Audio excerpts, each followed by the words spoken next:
next guest, a senior NFL writer for the AP, master of predicting games. You can check out his Pro Picks column every week on apnews.com. Rob MAADDI is here to break down listen, I have no power in this business. You yield lots of power. What do we have to do to change the name of this weekend from divisional round, like it's Jim Nantz calling some golf thing in Augusta, to something a little more pizzazz and a little more characteristic of what it is? I like that idea. I think we should do some sort of, take some informal poll, see what some people have. So do you have a suggestion? Do you have a good one? Throw down round. Throw down, okay. I like that. You don't like it.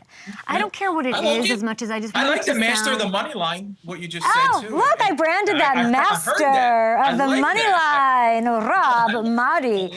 We'll talk branding a little later. We got business to do. You're a Philly guy. When you heard Jared Verse say he hates Eagles fans 2 days ahead of a playoff game at the Link, was that the dumbest thing a rookie has done this year?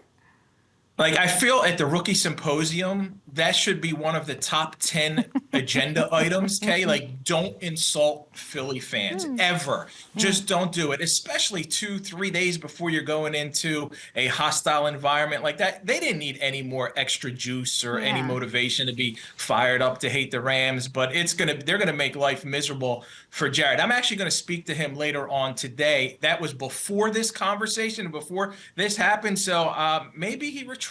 I don't know. I feel like once you say it, it's out there. It's hard, but it's something that these guys got to be more like Sean McVay. Hey, first thing, no bulletin board material. Don't say anything, and really don't rile up those fans any more than they need it. Do you think that it's an insult to fans? I hate Eagles fans. Don't Eagles fans love that? Isn't that what they want? I don't know that this is really stirring anything up. I think if Eagles fans wanted to be looked at with rose-colored glasses, they'd act a little rosy. They thrive on that. And Kay, full disclosure, I used to sit in the 700 level at the old vet. I had season tickets as a kid. So I never threw anything. I didn't throw snowballs at Jimmy Johnson or Jerry Jones. What's the craziest thing, Rob? Craziest thing in the 700 level of Link or any stadium? I saw things in the 700 level at the vet that I had never seen before. And things that are normal now, right? They're normal, but people passing around marijuana, people asking women to do things flashing. I made a decision. Kay, I made a decision then. Yeah, I made a decision then never to take a date to a football game, and I've never done it. Child or well-adjusted person, potentially, secure. But that's why we love Eagles fans. They embrace being hated. They love it. It gets them going. Kellen Moore, let's get to this. He's set to interview for the Cowboys job, your arch rival. How's that going over with Eagles fans? Yeah, they're not happy about that. And I think there's a valid reason, too, because when the NFL does all of the rules and the changes and limiting the interviews, right, to 3 hours, why can't there be a rule where you shouldn't, even if it's a virtual interview, Kellen Moore's got to prepare for that interview. You can only do it maybe Monday or Tuesday. I feel like this rule should be tweaked. I think the Eagles fans who are angry about this and upset about this have a valid point here. You got 2 days before your biggest game of the season and your offensive coordinator, who last week, some of his play calling was a little bit questionable, maybe wasn't on his game last week against the Green Bay Packers. They got by on talent. You need him on his game, and he's got to take time away. And here's another part of that is they're interviewing Leslie Frazier, I believe, on Monday, and someone else tomorrow. Why can't those interviews be switched? Why can't Kellen Moore do it on Monday as opposed to Friday? Why does it have to be? So I think Eagles fans are certainly. Yeah, they're not happy, and they got valid reasons not to be happy with the Cowboys, thinking that the Cowboys, even though they can't get into the playoffs themselves, are still trying to mess with the Philadelphia Eagles. I don't know. Season. I think it's I disagree. I don't know. I see it as what are you going to do? So if you guys lose to the Rams, you're going to blame it on Kellen Moore's head not being in the game? You have the talent. Go win. I don't like that. If I'm an Eagles fan, we're so freaking good, top to bottom, They're like, go. Why don't you go to Cancun for the weekend and come back, Kellen? We're good. We're ready to go. We're focused. Like, you can go do that. I don't know. I feel like that I'm not gonna be sitting here with you after an Eagles loss, pegging it on Kellen Moore's head not being in the game. I will not ask you that. I think that would be No. Yeah. And that can't be the reason. As you said, they're too talented. They're too talented top to bottom. Yeah. And they got that much talent. So let's get to the throwdown round. See? The throwdown round. Like Let's do it. Your record it's for got picks a nice so ring. far. Thanks. We're here with the master of the money line throwdown round. You and this record for picks is insane. 196 and 82. That is over 70%. I don't know how you do it, but I need you to do it right now for Up and Adams fans. Texans Chiefs. We haven't, when's the last time we saw KC? Haven't seen him since Christmas. I'm sitting there on Netflix in a red dress. We're just watching them pulverize the squad. They're 8.5-point favorites at home. How do you see it playing out? Great job, by the way, on Netflix. Thanks. I'll say that. So Patrick Mahomes, 6-0 in their last 6 games against the spread in the playoffs. He's 6-0 in the divisional round. Houston, great win last week against the Chargers. This is a depleted team. Their offense, they're missing 2 guys, but I feel like it stops here. A couple years ago, we know Houston went in Arrowhead. They took a 24-0 lead, and Mahomes and the Chiefs had to storm back. Even though it's different teams, different players, I think that's going to be kind of in the back of their mind to get off to a quick start.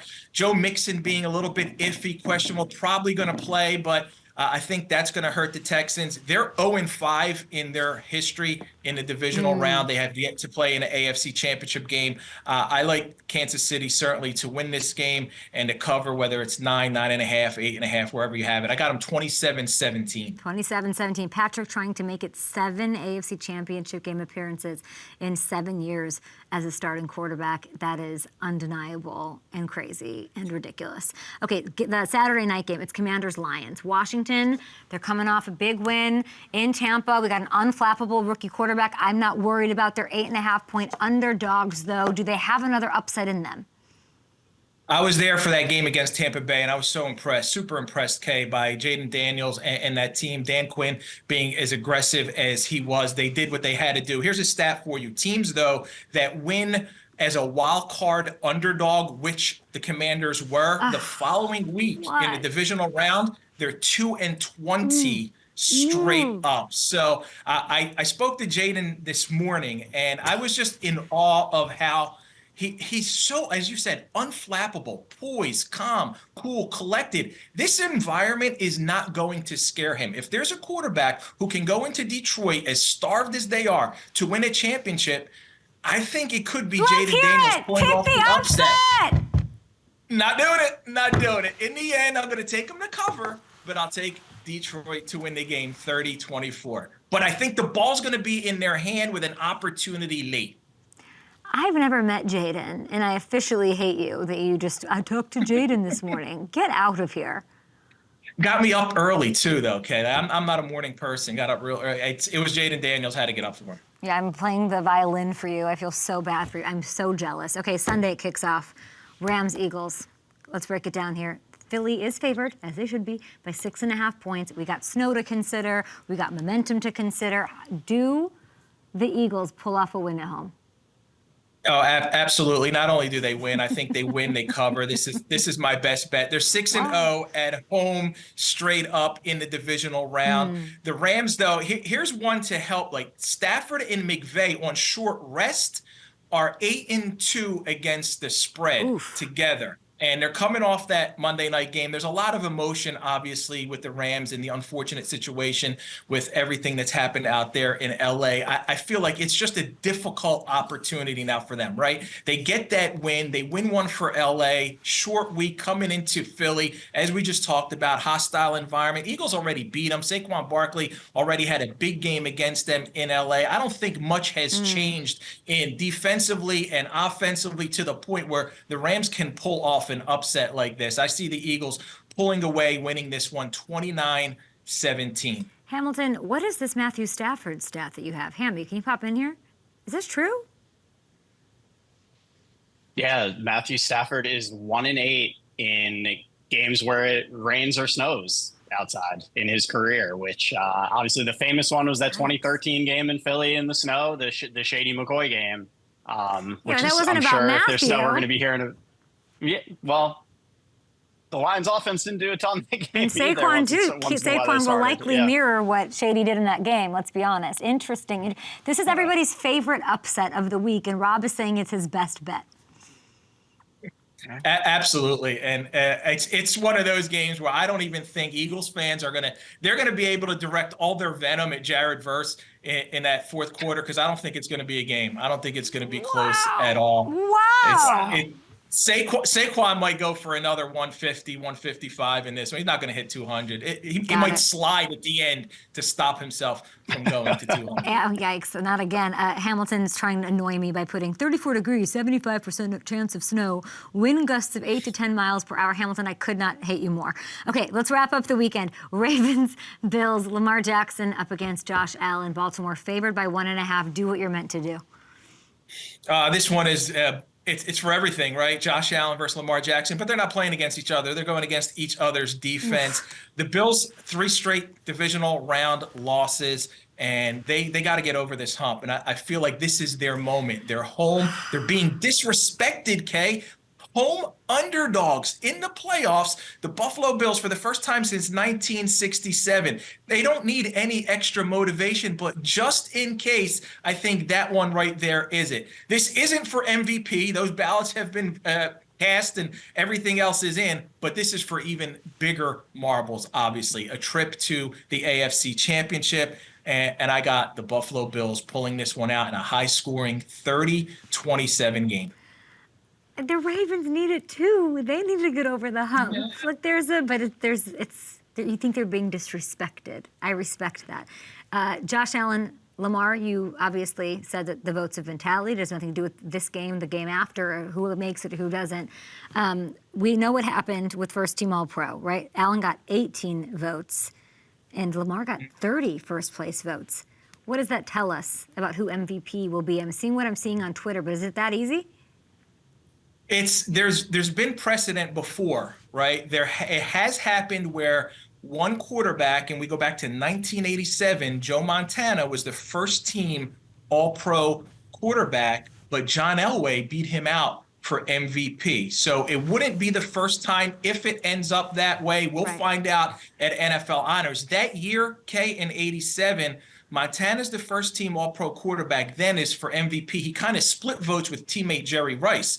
Elway ended up getting 30 first-place votes for MVP, and Montana and Rice each got 16. So there is a scenario. It's happened before. We'll find out. But these two, what's unfortunate is it's like Lamar versus Josh, and whoever loses is going to have to carry around that can't win the big one, can't get over the hump, it's a big, right? This is the biggest loss of the weekend. Like, if you lose, my heart is already broken for both teams, whoever loses.